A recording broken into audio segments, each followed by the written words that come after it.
How's it going, Secret Sauce Hockey Team? It's your buddy Dave here, back with another episode, and today we're going to be talking about your hip twist in your crossovers.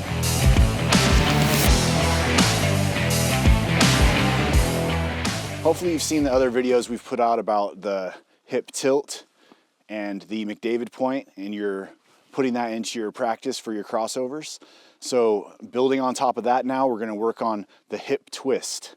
So what this is going to do is it's going to give you a stretch that you're going to feel primarily across your lower abdomen is where I really feel it activated. A good way to remember this is just your Shakira, Shakira. This is what I think of. So you got to get those hips moving all the time when you're skating, but really, especially with your crossovers, what we're focusing on today. As you stretch those muscles and they rebound, it's actually going to give you a lot more speed with less effort.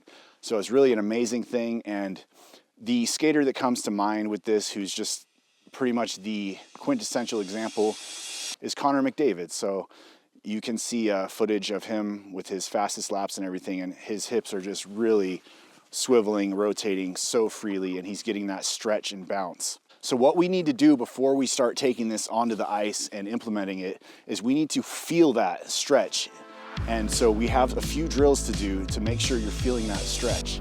So the first thing we're gonna do is just standing still, and you're gonna be moving your leg across your body, and you'll see where I'm kind of pointing on my abdomen. That's where you're gonna really focus on feeling that stretch on each side as you go.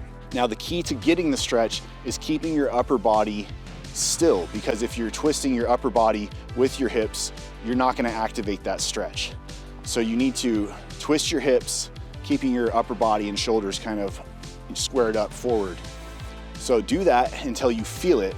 If it takes you 30 seconds, great. If it takes you 5 minutes, cool. Just do it till you really dial in the feel of that. Then the second thing we're going to do is just walking, stepping forward, feeling that as you're moving in motion. And you'll see when I'm doing this, I'm kind of pausing slightly at the peak of each step, because that's where I'm really feeling that stretch, and I want to dial that feeling into my brain. I want to remember how that feels, so when we get on the ice, we can shoot for feeling that in our crossovers. And the third thing you're going to see me do is just taking it into a circular pattern, and this is just to simulate what it's like when you're doing your crossovers on the ice. You're gonna wanna remember that feeling and then take that out onto the ice. And so, I know us hockey players, we love skating fast. That's one of the greatest things about our sport, is the speed of it. Flying on the ice is really nothing better than that, honestly. But we're gonna have to slow down. So take it easy at first. Just kind of go through the motion and feel it. Go through the motion of feeling that stretch as you're doing your crossovers. And yeah, just really slow yourself down. We're talking half speed, quarter speed, whatever you need to do to get that feel. And as you start feeling that, just ramp it up until you're going at full speed. So when you're implementing these things, you're really gonna be hitting Mach 10 out there. And I'm super excited for you guys to try this out, and I wanna hear your results in the comments. Any questions you have, let me know also in the comments. Also, subscribe to the channel. We're gonna have a lot more content coming your way.